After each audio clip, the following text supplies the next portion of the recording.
Hello mga ka-trending, welcome back to ZK Trend. At dahil nga miss na ng mga bula itong ating couple o ganitong mga post ay talaga namang naibigay kilinga at saya sa lahat nga ng taga-suporta ni na Donnie at Belle. Makikita kasi dito na talaga namang magkasabay na nag-post kahapon o kagabi sina Donnie at Belle sa kanilang social media account. At hindi lang ito o ng beses na nangyari kundi ikanay na ito na magkasabay nga nag-post ang dalawa. At ayon pa nga sa ilang bula ay tila ba may pahiwatig ito ang ating Don Belle kung bakit nila ito ginawa. At syempre marami nga mga bablis ang natuwa sa small gesture na ito ni na Donnie at Belle. At makikita pa dito sa post nga ng ilang bablis sa ex na sobrang kinilig nga ito sa ganitong paayuda nga ng Don Belle.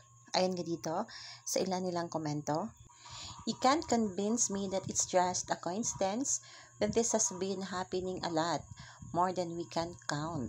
Ha ha ha ha, bigay na natin sa magjowa." Ayon pa dito, "Bebe time na siguro, sana all na lang may ka-bebe time. Hay nako, sabay na naman kayo, wag nyo sabihing nagkataon.